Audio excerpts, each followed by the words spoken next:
Bubs, it is. We're big timing now, Bubs. Here we are making our big YouTube debut. Man, it's been a little while.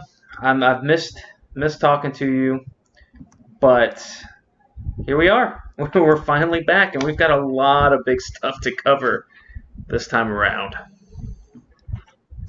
Per our usual schedule, it's been a couple days. It's erratic. To say the least. It's not planned. It's pretty ridiculous. But Bubs, good to have you back on the old audio over here on my end. I miss hearing you. You sound big so debut good for us. We just did number 50 a week and a half ago, right? Yes. Now we're turning over a new start. We're branching out more. We're obviously doing well on the social media sites, but now we're going into a different venue, which you've been handling on your end, which I'm very appreciative of. Yes, because you've kind of become our social media savant, is what I described you to Emily yesterday as we were driving out. Who knows where we're going? We have a baby, so we don't know what happens most of the time during the day. Right. But, yes, you've been absolutely killing it, Bubs, on the Twitter. And here we are. You know, we don't make it to this point without your hard work. Somebody needed to say it. I was gonna say it myself. I had it queued up. Did you? I'm pretty good, at plugging myself really? when needed. You are. And I hate that fact. But you did it for me. I appreciate it. Big stuff today, as we have been saying lately, and it's going to be our motto going forward. Big show today, Bubs. Big show. All right. We're turning over to 51. We're going to start it off with just some nice chatter, some open talk, Wrestle Talk 101, and a lot of things to talk about. But we're on the plus side of 50 now, so that's a plus.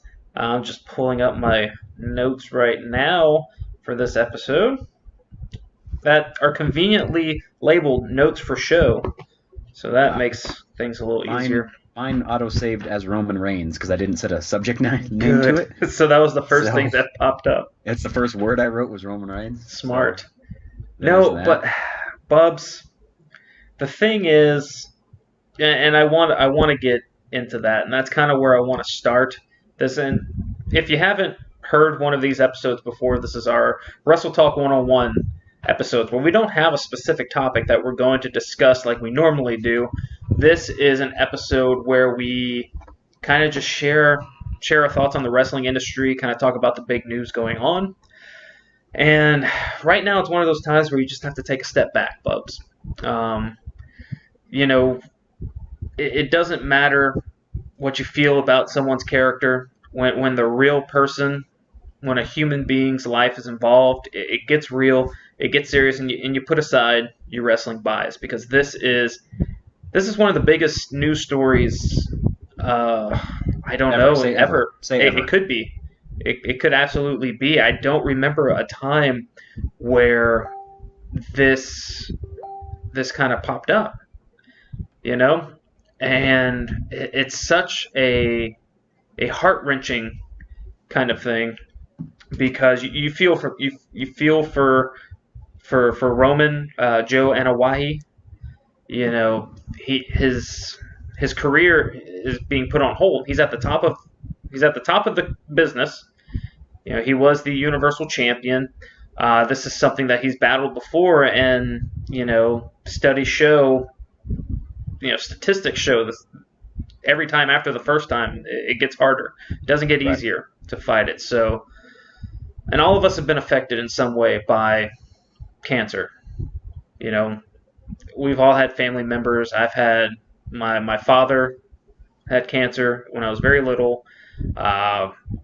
3 of my grandparents died of cancer. It's just something that everyone goes through. And I'm so happy and so amazed with how the wrestling community and just the media, the way everyone has flocked to Roman Reigns and to kind of share stories about him, because by all accounts and purposes, he is a terrific guy. Like, I haven't heard anyone say a bad thing about him. So I'm so Except happy for wrestling with. fans. No, well, even wrestling fans have, they've put aside what their feelings are for WWE and Roman Reigns to, talk about Joe the person and not just Roman the character. Right. Bubs, this is the biggest personal story like this that I think has ever affected WWE and has ever affected the audience and the intended audience and the rest of us in the wrestling community that watch this. Because can you even slightly recall a situation like this where the top guy of a company has to legitimately up and leave because of real illness, because of real, life circumstance, something that was completely unexpected, like leukemia of all things? I can't. Because I don't think it exists, and I find a little bit of humor in how some of the people reacted to this because a day or two prior, I'm forgetting exactly which day it was, there was a WWE house show that Roman was supposed to appear at. Right. And all of the dirt sheets, because Roman didn't appear, he didn't show up. No. And the dirt sheet reporters, of course, take that and say that Roman no-showed a live event. And I was following a Twitter thread that had a bunch of people on it, and it was nothing but negativity towards him, like, oh, he should be fired, he should legitimately be suspended, they should strip him of the title, this isn't fair, because they thought he had just not shown up because he was supposed to be the fighting champion. He was supposed to be the antithesis to Brock Lesnar. And then once that all calms down and Monday Night Raw comes around, I continue following the thread, which stayed for several days. And some of the same people, of course, they drop their interpretation of kayfabe and they go, "Oh, well, that's a real reason." A real reason. I don't hate Joe. I hate Roman. They still continued to hate the Roman Reigns that didn't show up 2 days ago, but now they're like, "Oh, damn, I feel bad for Joe." So there's some people out there that have a different perspective on how kayfabe versus real life works, and it's unfortunate that they can't break the lines like we all should be able to do. But this is huge, Bubs. This is the most impactful circumstantial event to altered booking ever in WWE. I mean, for the next 2 or 3 days, I know I've sent you multiple messages saying that I felt off, I felt sad about this, and we're both big Roman supporters. We've been big fans of him. Check out all the episodes. Yeah, damn it. You can go down the list, and I'm going to start week by week adding them onto YouTube, so that way you can download them on your phone and you can go to YouTube and listen to them. Either way, we've been Roman supporters. Yeah. So this kind of news just it breaks your heart. And it breaks my heart because I start to think, I'm a husband, I'm a father, I just had my second kid. I know what it feels like to have your kid. It doesn't just affect him. That's the thing. It doesn't just affect him and the WWE. People think of it. A lot of times people are so short-sighted. All they think about is, well, that's just going to, affect WWE and their booking. But no, this affects Joe Anoa'i, his family, his wife, his kids, his entire, I guess, network, his entire social, circle. It's so much bigger than just a wrestling storyline. And I saw something today about on the Wrestling Observer newsletter. Just had an episode where Dave Meltzer was talking about, the timeline doesn't really match up with what he's saying, and what he meant is that he was taking it as Roman still played football, after college and his first battle with leukemia. Right. So it wasn't that, his entire football career was over. But Roman was talking more his NFL career. NFL said, no, you're not good enough to play in our league, essentially. Mm-hmm. So people took that, and I saw a post today saying, if this is true, big trouble for WWE. and they're making this about this isn't a storyline. This isn't WWE saying, Vince wasn't sitting there going, guys, you know how we can get Roman really over. You got cancer, Roman. Roman, we're running the story. You got cancer. You can't say no. Go out there. Here's a bullet point. Here's your script. Go out there and talk. No, that's not how the shit works. Okay, cancer's a real bitch. Although don't put it past Vince to. Well, I'm sure he's thought of it in the past before. I'm sure he's thought about it before in the past, but this is something that is real, and anyone who thinks it's not, anyone who's going to try and spin it like this is a great angle for WWE. WWE's finally going to get Roman over like this. It can just. I don't want to say all the different words I'm thinking in my head. I'm not going to say it. Had this been something like that, it's going to work, right? Because we can't boo anything like this. You can't boo Susan G. Coleman and the foundation shit that they do. You can't do. Well, you can if you're CM Punk. You got to tread carefully with it. But if you're a heel, maybe you can pull it off, right? But this isn't that. And what they even mentioned on. I was listening to Busted Open, and they talked about how nobody should be having a pity party for Roman, because that's not what Roman wants, for one. And because he's going to recover from this, right? We're all going to be behind him because he's done it before.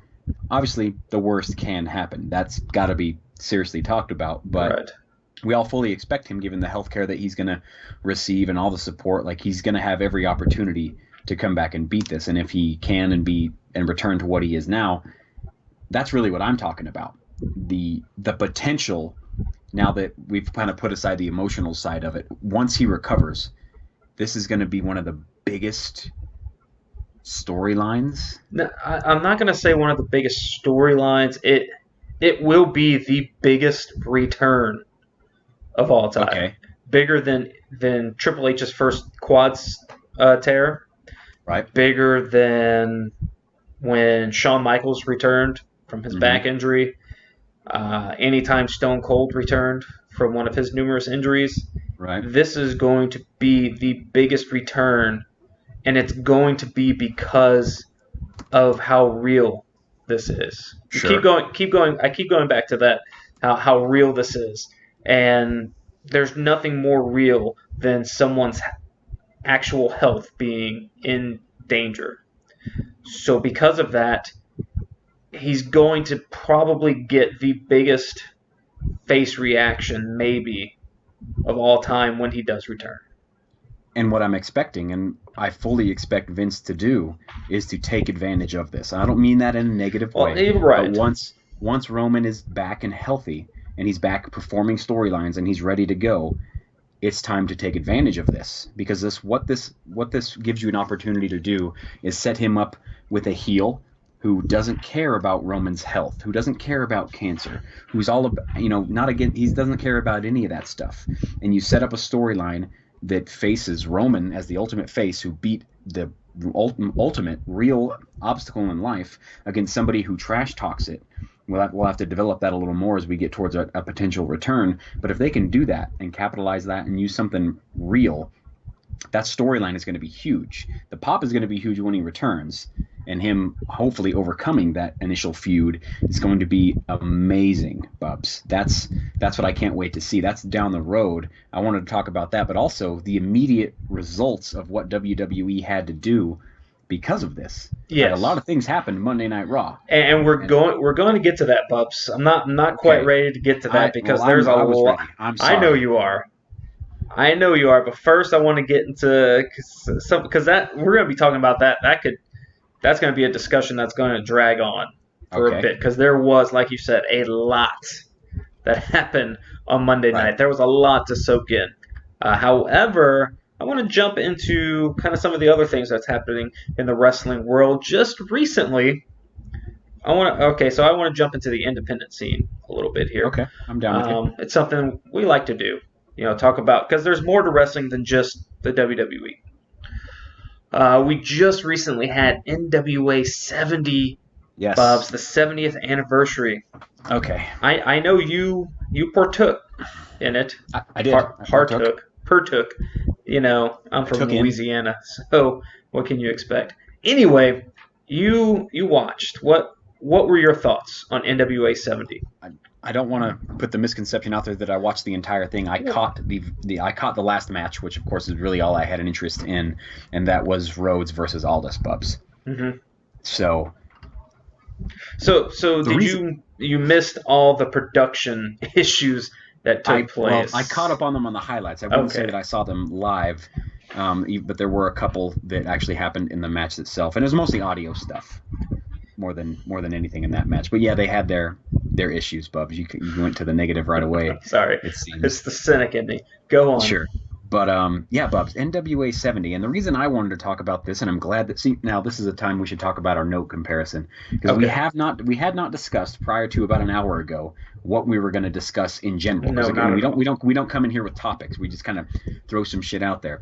You sent me your notes, I reviewed them, and there's like 4 or 5 main topics on there. And they just so happen to be 4 of the main topics that I wanted to talk about. It's how we are. This is how it is. It's not going to change. It's kind of why we stopped doing picks, because all of our picks were the same except for one. We always differed on one just so there could be a winner, and that's how you usually won. And tonight with the NWA 70 thing, what I wanted to talk about was can the NWA, can they get bigger? Can they compete with shows like, at least in TV numbers, like what ROH is putting up, what Lucha is putting up, maybe what Impact is putting up, because they've used the All-In event. They've used Cody Rhodes specifically. Yes. They've used a good draw in Nick Aldis as their champion. So what does a brand like this do to actually continue to grow and be something that we bring up every other week when we're talking about brands like Impact or ROH? Can they do some type of formal working agreement consistently with an ROH or an Impact so we can see more of the title? Because the title, I think, still has relevance. Cody, do you now? Nick Aldis proved that. They did. I do. No, you said Cody proved that. Was that a significant event just because it was Cody? Just because his name is, because he is a road, you know, I don't think that the title meant. I don't think the title meant anything, honestly. The title's lineage still means something. Okay. They have to find a way to capitalize on that to make the current lineage matter. Using Cody Rhodes as part of that current lineage, based off Dusty, to springboard it forward is something they have to try to plan for. Nick Aldis, I think, is a great example of making the NWA champion. The dude is a stud. So if they can continue to make that something, do some type of working agreement to bring in other people. If they put that title on other more relevant people like a Cody Rhodes, and even better, does that not elevate the title?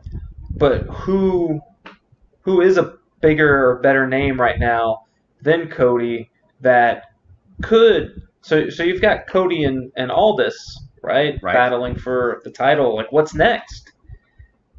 If they work with somebody like ROH, what about Jay Lethal? Like, the dude's a supreme draw, Bubs. Yes, and we are both big fans of Jay Lethal, but is that something that Jay Lethal would want to pursue?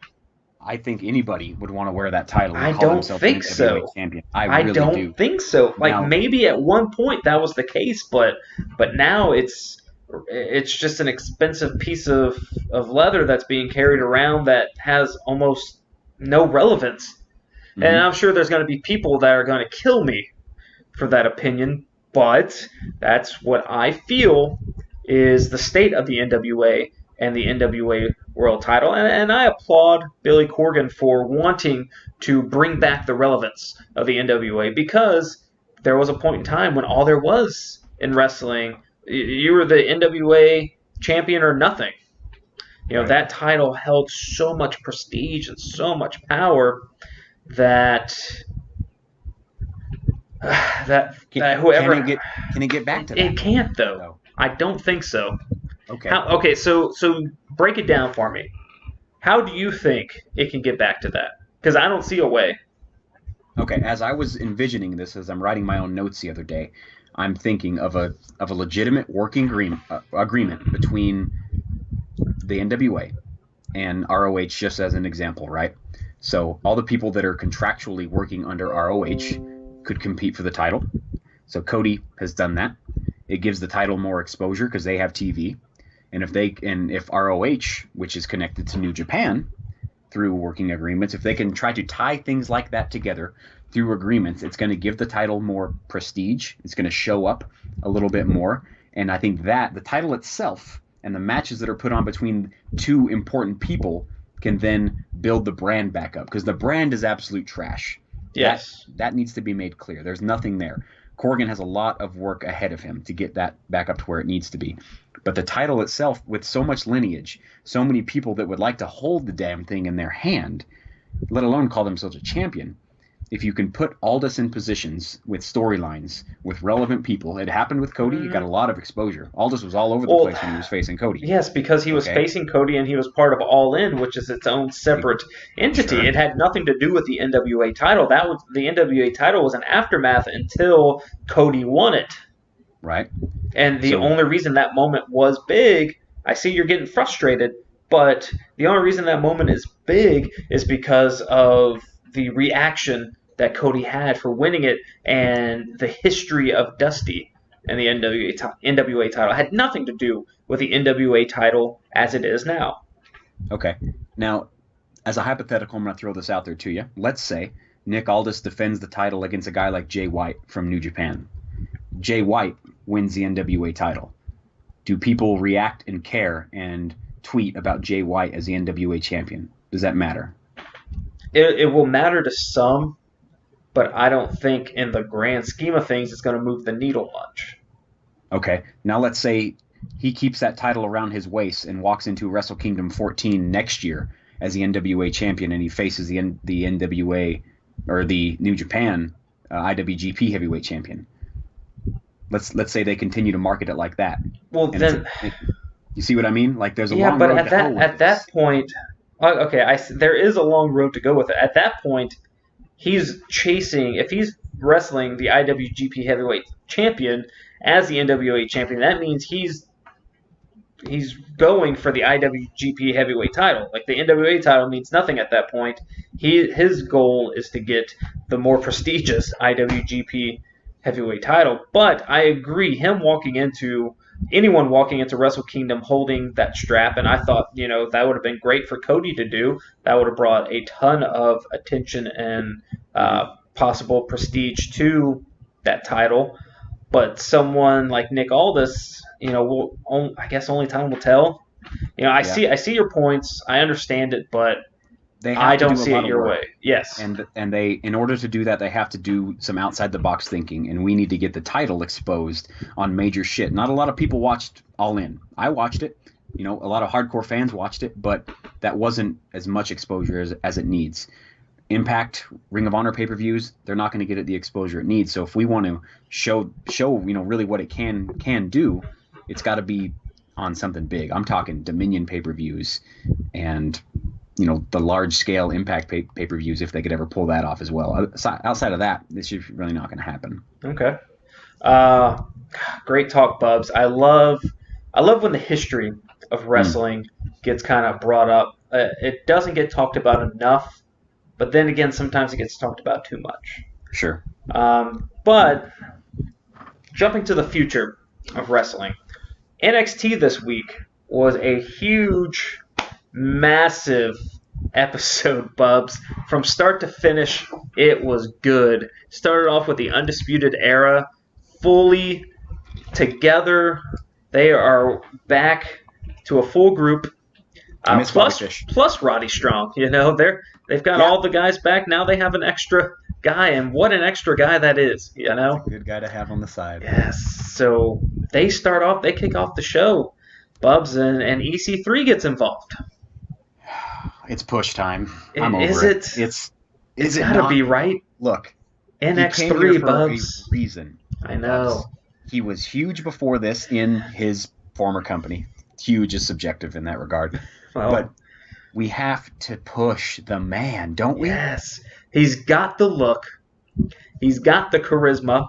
Essentially, he's us, but he's essentially us, but he's got a bigger platform than we do, which Dastardly is good really looks. so good looking. Great body. I mean, but This. yeah, I know.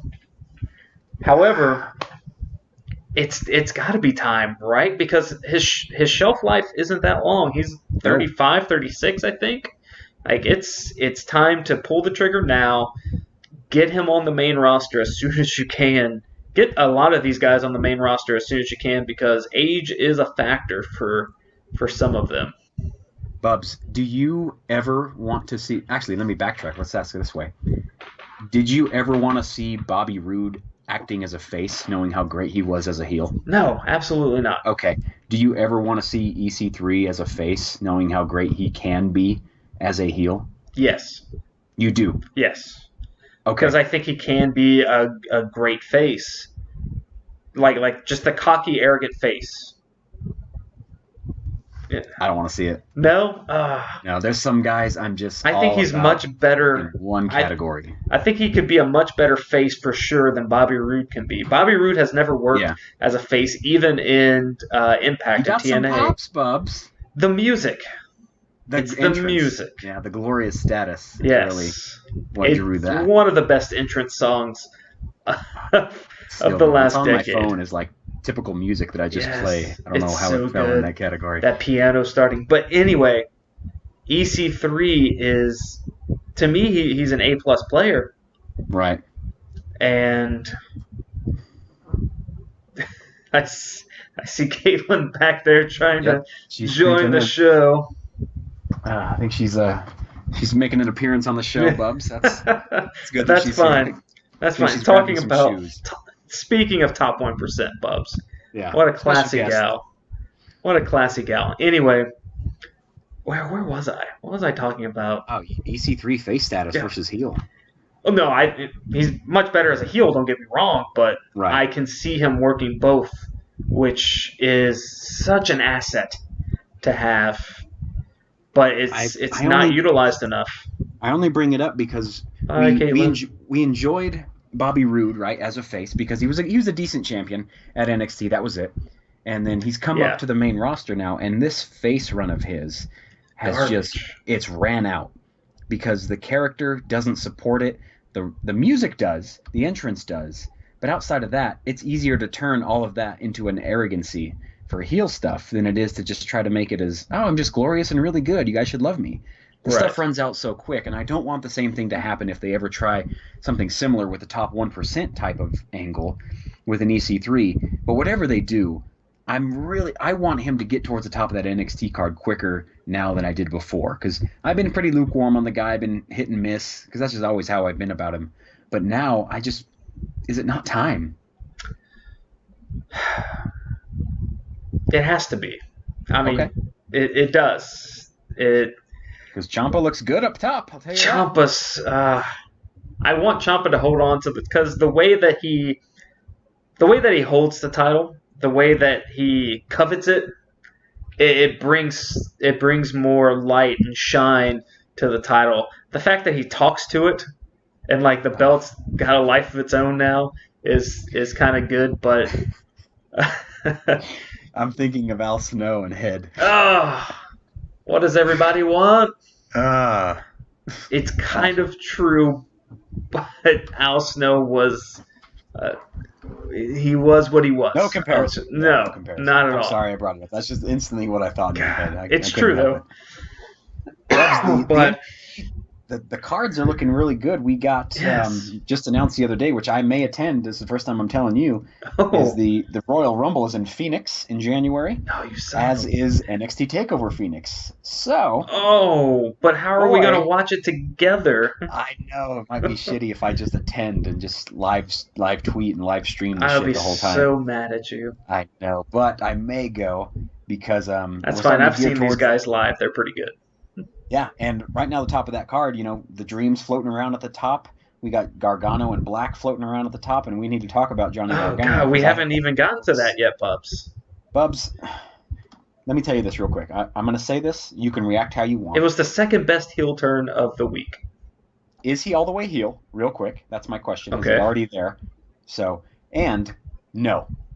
Far too soon. We have not squeezed the juice all the way out of that babyface status, that underdog status that he can really give us.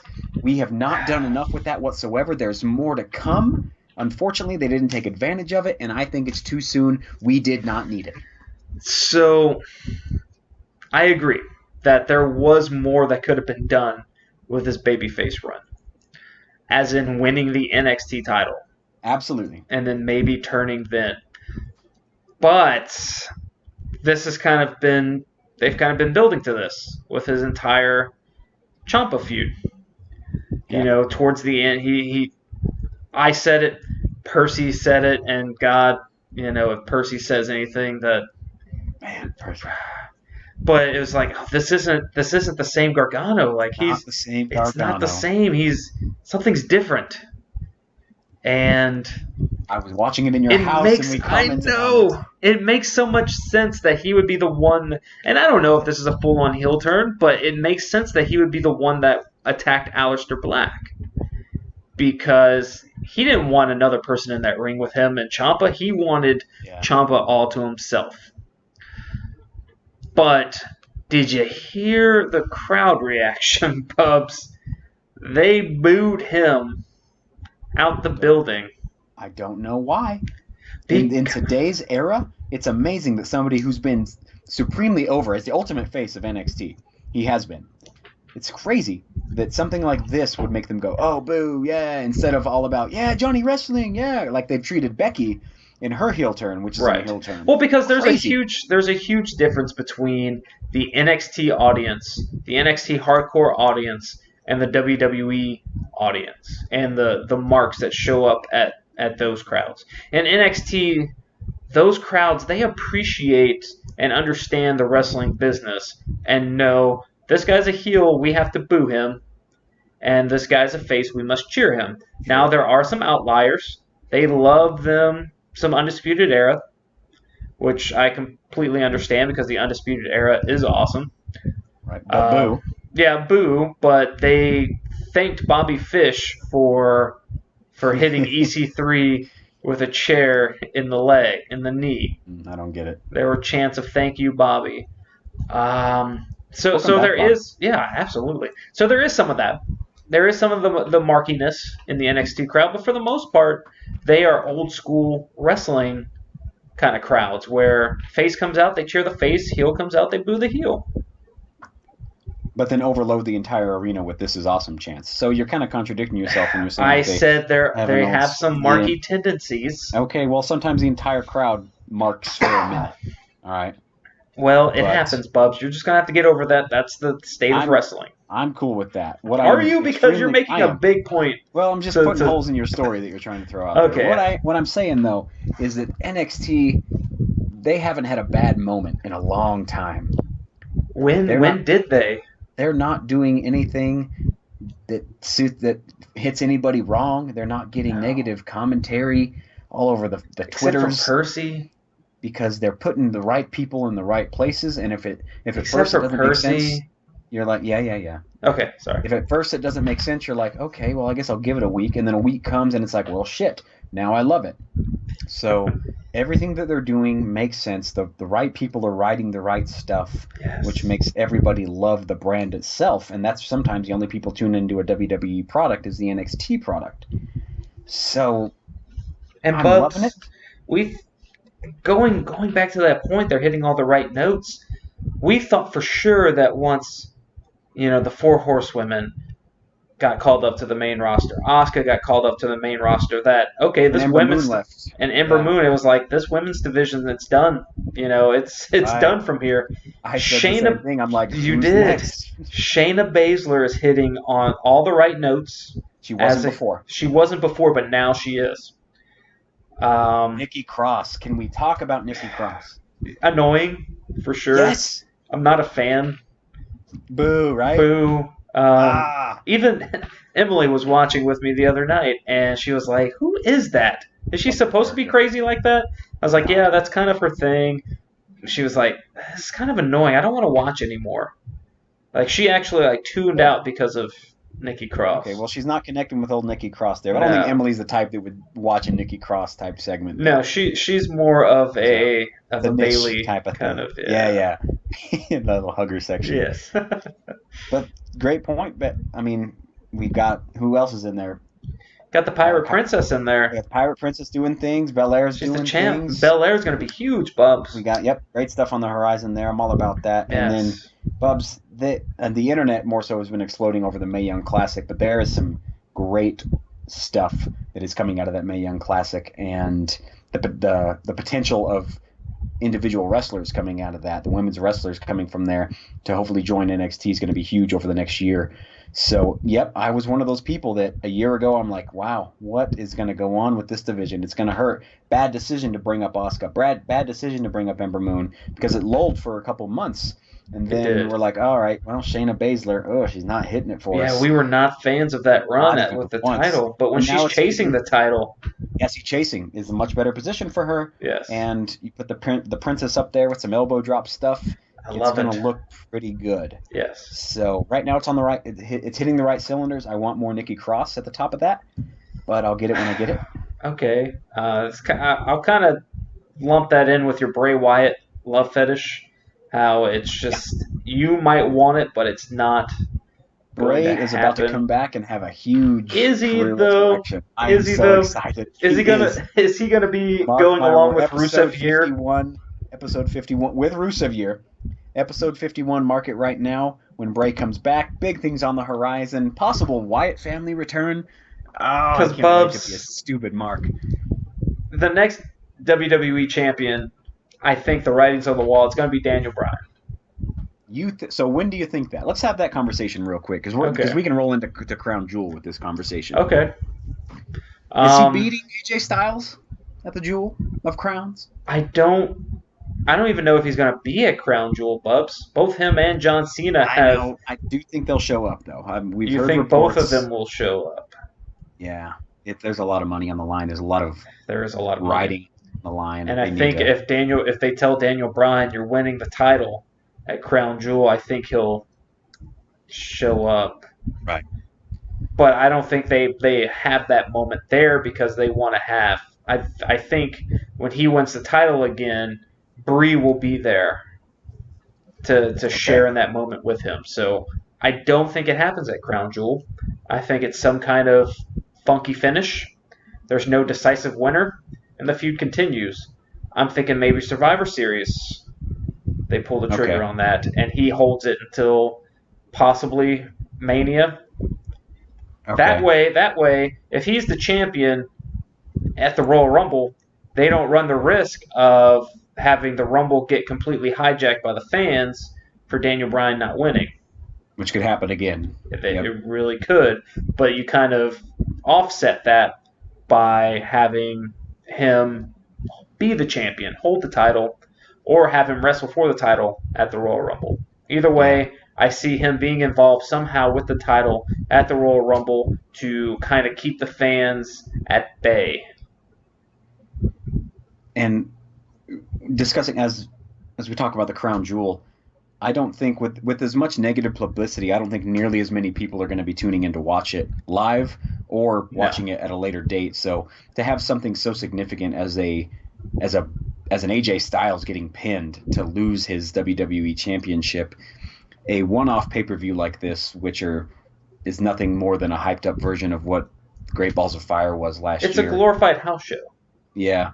I don't think that anything major like that, especially title changes at least, can happen at anything like this because it really dilutes. If Daniel were to win it, it doesn't have nearly as much weight as it would at any other, even a mid-card pay-per-view like a Backlash or a Roadblock or something like that. It would mean more than this. You say that, but AJ Styles won his first title at Backlash. It was needed at the time. We'll get into Dean Ambrose talk later. We will, but it's amazing to think that as far off as WrestleMania is right now, SmackDown, the top of the card on SmackDown, could easily support Daniel Bryan maintaining that position as either the chaser or the holder all the way to and through WrestleMania. Because outside of AJ Styles, it's Samoa Joe and it's The Miz.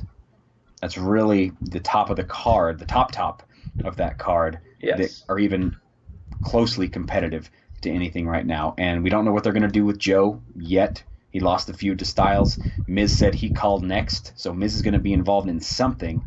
But I don't think I want to see a Daniel Bryan winning a title, a WWE title, at anything less than a Royal Rumble or a WrestleMania right now. Because the next one for him is going to be big. What about Survivor Series?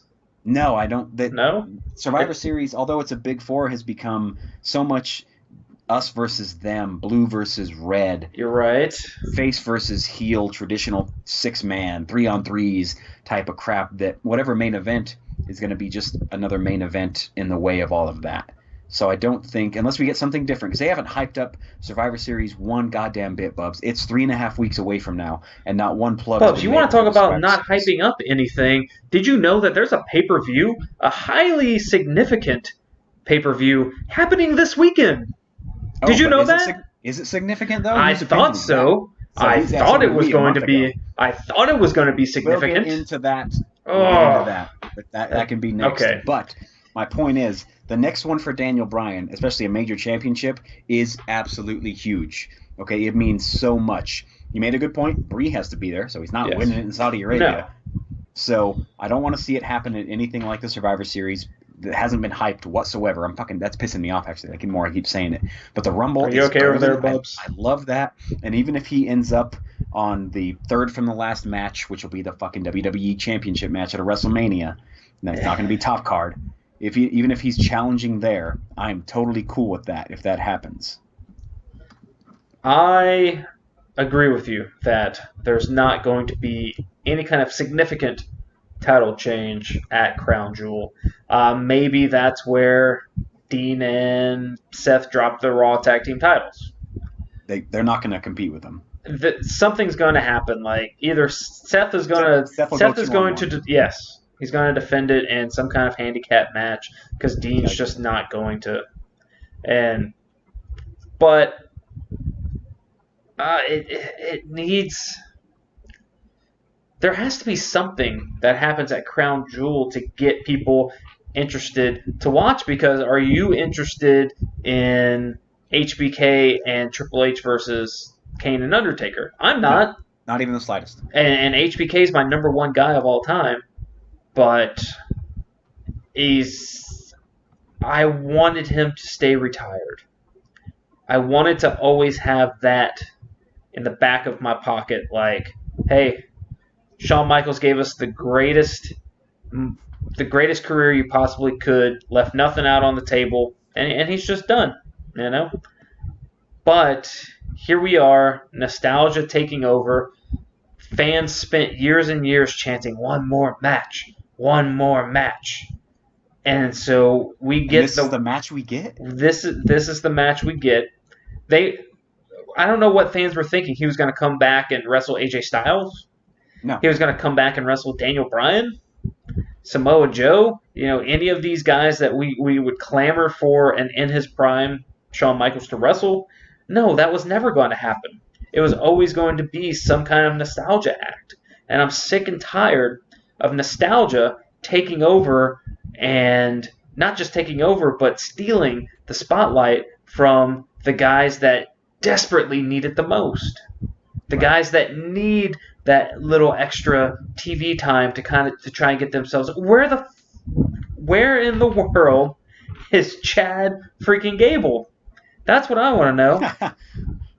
This card doesn't support him, but no. There's nowhere near enough time to put an undercard like him on the card, and that's exactly my point. Exactly, right? Nostalgia taking over and taking the spotlight away from guys that A, deserve it, and 2, desperately need it. Yeah, need more than anything for sure. Because this card, since we're talking about the card, right? We have the WWE World Cup, which has been absolutely demolished by all the fans, because everybody in there, aside from I think one, is an American, Ray, traditionally from Mexico, born in Mexico, but now he's an American, right? So it's not a World Cup, so that's gotten trashed. You've got Cena, you've got Miz, Kurt Angle, Hardy, Rollins. Yep. So You got that, right? Yeah. The card, we're going to get some good wrestling. I mean, we're going to get a tag match between the New Day and the Bar. We're going to get the finals With and Big all Show. those matches leading up to the Big Bar. Yeah. The Big Show Bar.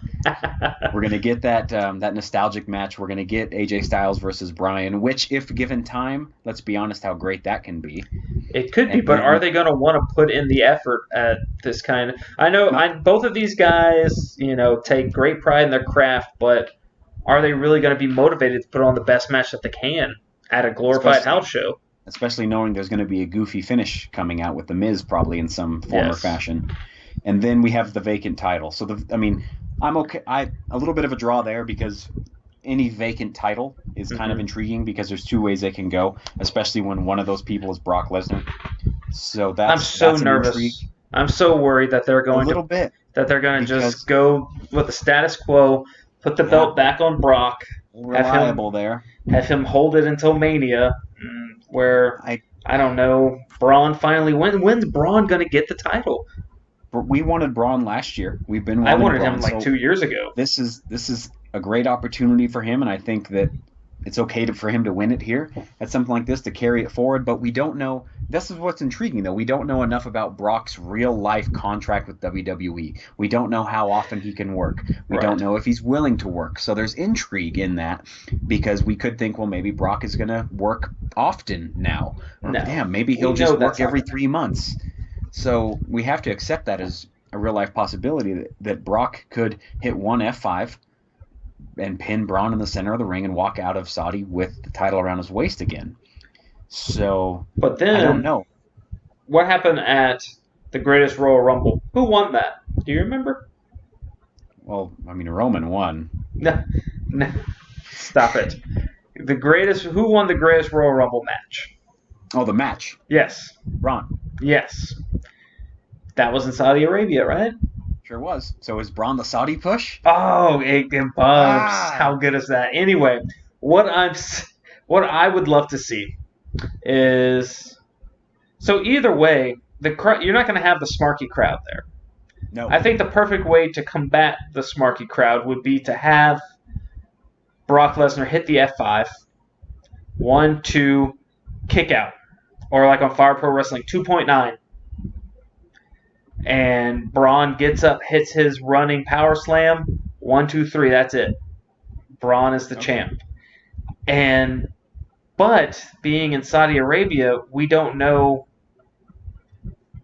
what the fans there are clamoring for. We don't know how they're going to react either way. If Brock wins, they might have a huge reaction. They might want Brock to win. He's the much bigger international star.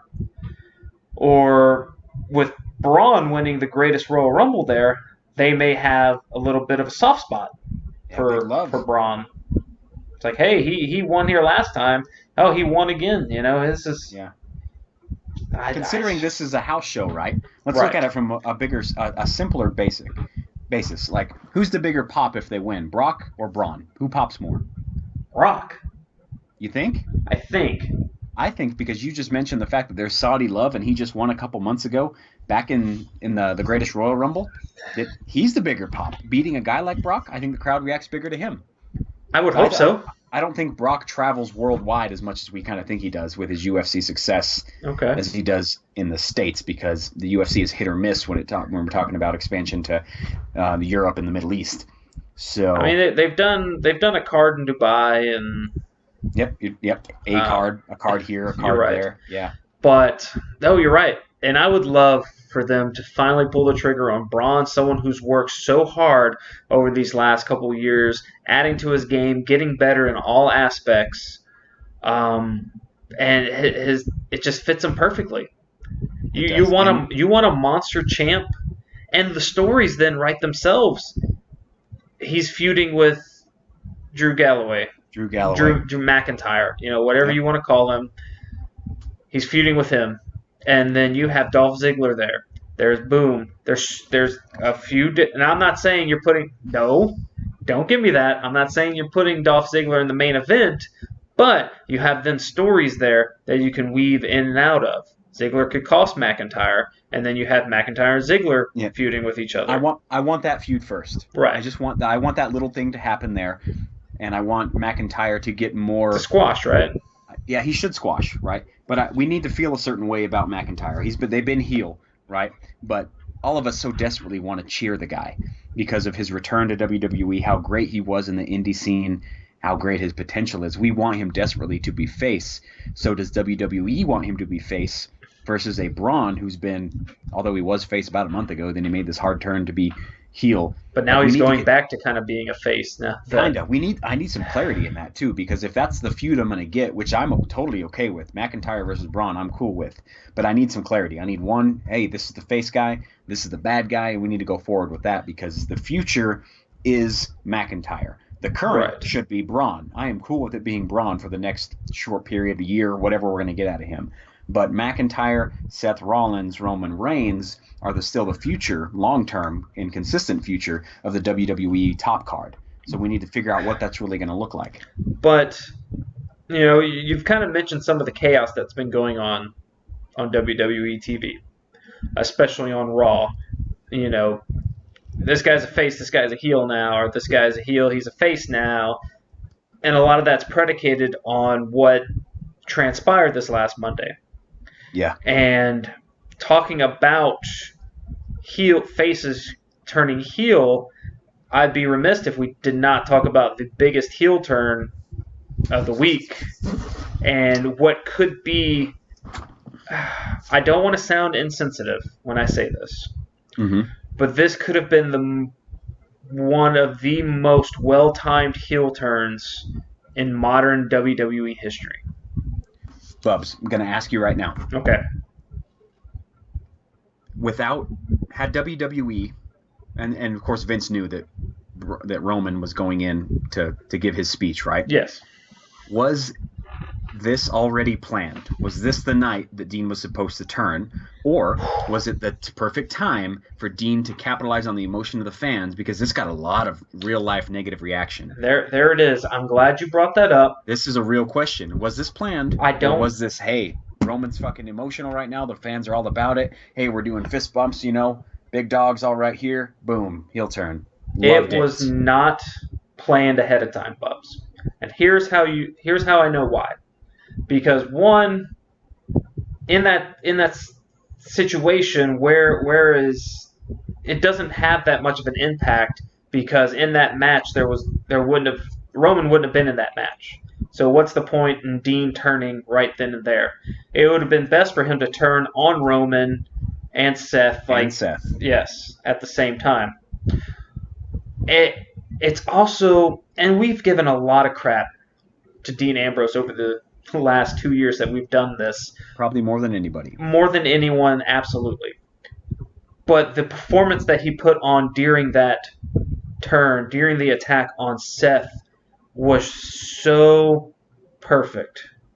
He hit every note perfectly. You see the emotional turmoil on his face as he's beating up Seth, almost as if it's like, I don't want to be doing this, but I have no other choice. We've lost the big dog. He's no longer in the Shield. What's the point in the Shield thing anymore? Our best friend is now hurting, and this is the only way I know how to cope with that. That's what I got out of it. And being a writer myself, I'm always looking too much into things. So that's just how it hits so perfectly. This is where he's most useful. We should say that first. If we're going to have Dean Ambrose being where he is on the card, this is where he's absolutely the most useful, is when he's this emotional wreck of a person. He is as true as they can to the lunatic fringe motto that they give him. This is the best Dean Ambrose that we can get because he did his best work when he was not in WWE, when he was doing Combat Zone shit. That's truly his best type of persona. Where he was literally insane. Right. So if we can get any version of that on this PG-type programming, then okay, cool. Now, he's going to be much better off as a heel than he was as a face. When they even showed the backstage segment as he was leaving the arena type things, people yelling at him, why, which does nothing but remind me of as Ciampa, right? The fans were so devastated. Because one, it's against the Shield, right? Yes. The Shield has been super over. Second part, Seth Rollins, Intercontinental Champion, second most over guy on the Raw brand. So he gets turned against. I mean, the timing. And the news that we got to start the show. Yes. Corey Graves on the announce table going, "No, Dean, not tonight." Mm-hmm. Why tonight of all nights? Tonight, though, of all nights. Of all nights, Dean, why tonight? And coupled that with the fan reaction. And let's talk about this. Dean he's been a face his entire run. Seth's been the heel. Seth's had a history of being a heel. So the crowd, Dean has nothing but goodwill with the crowd somehow, some way. I don't get it. Okay. But the crowd has only known how to cheer him. So for them to get the crowd against him in one moment, it was the perfect storm. I hate the circumstances behind it because I feel so bad for how it got to this point. Mm-hmm. But man, this was an A+. Oh yeah. If you can look at this from the perspective of, okay, we had some bad stuff happen, how do we now go forward with the best thing that we can? They nailed it. Well, let's do this. Let's make Dean turn tonight. We weren't going to do it for several weeks, but you know what? Circumstances have changed that. That's why I said this Roman thing had big, impactful, circumstantial type booking favors that it changed. I don't even know. Let's real quick. We had another turn that night. Let's talk about Elias real quick, right? 100%. So, was Elias planned on I going don't think face so right now? Because his shtick works. It does, and he works as a heel, getting the cheap heat. Yeah, he's not going to get a lot of ring work with anybody relevant for a little while, I think. That wasn't the plan. He's going to get in there, sing his songs, burn the crowd beautifully, and it's working for what they want because he's a draw. Everyone's loving or hating Elias, but all of a sudden... But guess what? You just lost your biggest face. You just lost your biggest face. So now we have to replace the face that Roman left. Yes. And you know what, Elias, we think you're next. And oh God, I'm about it. I'm ready. God, I was so ready to go. I was so ecstatic. I love that Corbin kicked him off the stage, and he kind of just had that, okay, I'm leaving, just leaves. Drifter mentality. Yes, and then he comes out, the crowd's cheering, and Corbin does not get enough credit. He needs more credit. Corbin has been phenomenal in this role. This role is doing him so much good for his career. One of the biggest things about him is like, he's a big guy. He's getting pretty decent in the ring. He's got an awesome finisher. He's just not that good on the mic. Boy, I was wrong because in this new Constable, now acting GM role, he is really, really good on the mic, Bubs. This allowed him perfect time to get comfortable doing stuff. They're probably going to script a lot of stuff for him and see how good he can do with that, and then let him get creative, and that's how you produce somebody good on the roll. Give them stuff to work with, give them boundaries, then see what they can come up with creatively within the boundaries that you give them, and then those boundaries, those restrictions, they get less and less over time. People like Chris Jericho and The Rock, they didn't get shit scripted for them. No. But they did at the beginning of their career. That's how they got to where they were at the peak. So I'm not saying Baron's ever going to become that necessarily, but if you want him to be an all-around package because of his athleticism, freak of an athlete, football player, right, boxer, and then his athleticism in the ring and the character that he can produce, give him some good ring work improvement, and then a promo, shit, Bubs, Money in the Bank's looking all of a sudden a lot better now, isn't it? Yeah, well, I don't know if you can pull the trigger on him being Mr. Money in the Bank again here soon, at least. We might have to pull it again. I don't know. I want Elias to win Money in the Bank, Bubs. But the point is that this Roman thing had a lot of impact on a lot of people really quickly. Dean, Elias, now we're going to see McIntyre and Braun getting. I mean, they're going to be main eventing, Bubs. There's expectations they were going to get there, but now maybe not so quickly because there is a huge gap that needs to be filled. And Seth Rollins, of course, we can talk about him going back into that role too once he starts defending this IC title. But this Roman thing, it's so big. It affects so many things in the kayfabe wrestling world that it's astounding, Bubs. It is, and there was no other topic that we had to talk about on this episode. This was the number one topic that had to be discussed, had to be just the impact of it had to be expressed verbally in some kind of way because we saw it in a big way on Monday. We continue to see it throughout programming on WWE. Period. So much stuff is happening. Raw has almost become must-see TV this week. I know I'm excited to see Raw just to see where it goes from here. Whether WWE flubs this like they are very prone to do, or whether something big comes out of this. I don't know. I'm excited to see what happens, and I'm glad we had this discussion today. Bubs, one more light topic we should dust on real quick, though. Okay. In a day and a half, we have Evolution happening. Do we? I don't know. Apparently we do. Now, I need to know your thoughts on it real quick because a couple things have happened, right? We've had some changes in the card over the last couple weeks. Right. Alexa Bliss's injury, kind of. Officially, Alexa Bliss announced this morning she's not competing. That's filled by Alicia Fox now. So, what the hell is this pay-per-view? I like Alicia. What does this pay-per-view mean? Is it just nostalgia? Is it different? We're getting tag matches instead of one-on-ones with like Lita and Trish, right? Yeah. So are we getting women's tag team titles? What does this mean? Is it nothing more than a response because Crown Jewel and the Greatest Rumble were nothing but men because of the circumstance of Saudi Arabia? Is this a given, a handout to the women? Is that what this is? Because the lack of promotion for this, you already mentioned it a couple minutes ago, is huge. I hate that I agree with everything that you just said. There we go. That's a first, because I just laid out some harsh shit to you. And I like to take that harsh shit that you throw at me, and I like to, smack it down and tell you that you're wrong. Sure. I don't think you're wrong right now. Good. I think everything that you said is valid. Is this just a handout because of Crown Jewel and the Greatest Royal Rumble? Right. It could be. The lack of promotion kind of feels that way. Could this be, hey, this whole women's revolution thing has been great. Let's go ahead and give you a night to yourself. We're going to have... But there's a battle royal. That's how they're going to get all the women involved. All of the nostalgic feel. All the old battle royal. Era. And Alundra Blaze, I should mention.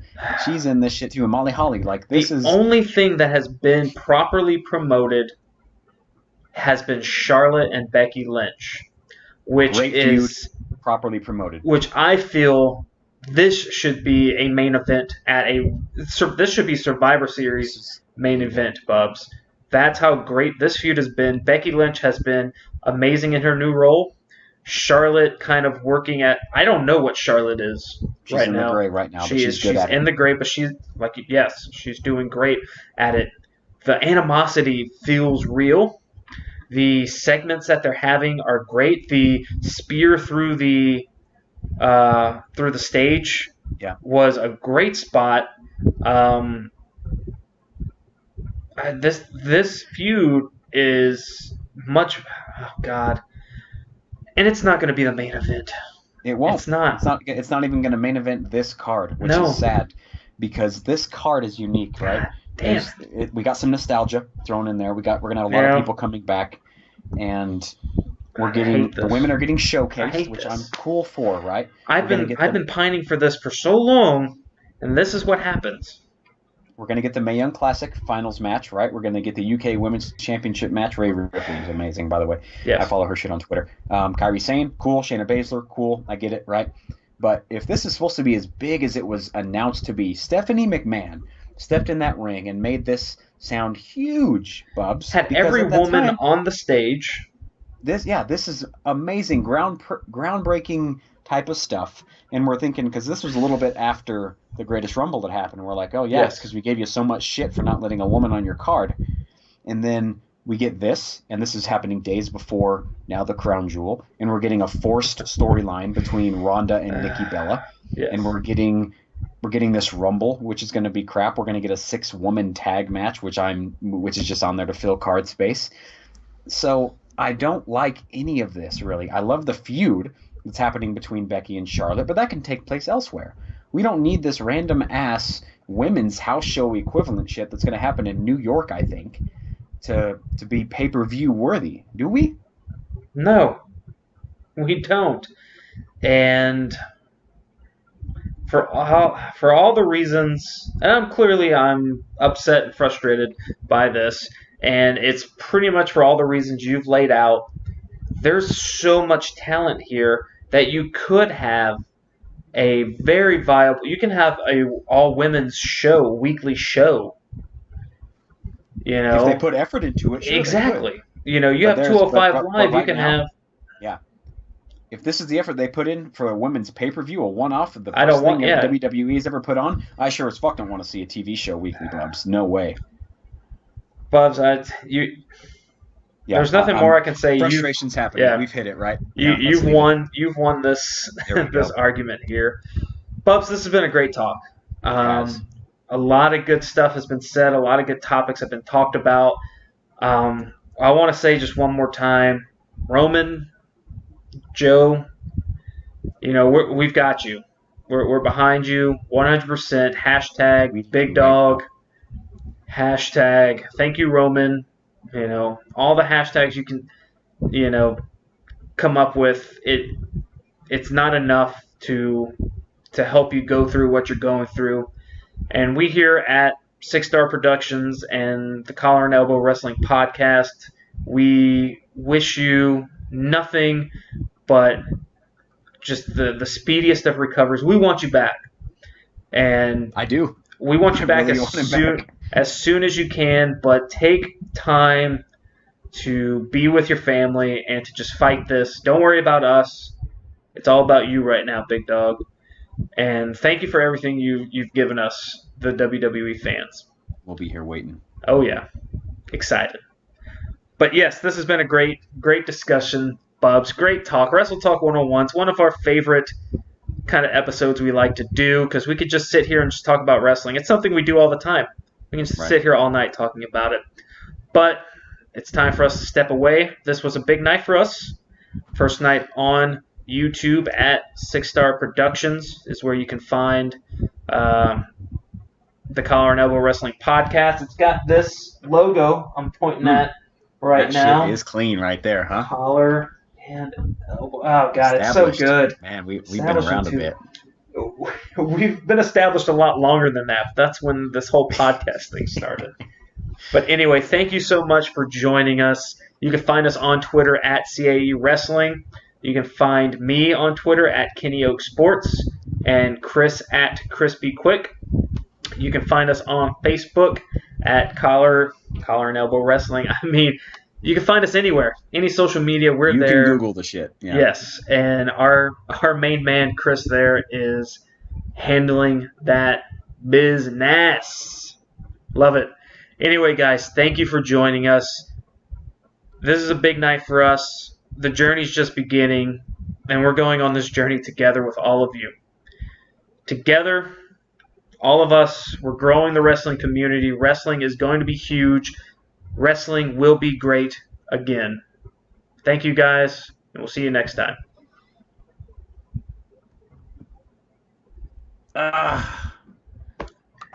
Bobs. Bobs. I wish I could have seen you the whole time. I couldn't see you at all. I know. Hold on. Why can't I see you? I don't like that.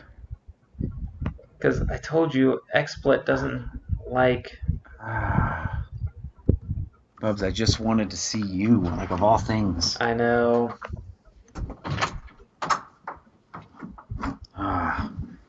Big show. Yes. All right, Bubs, 1 second.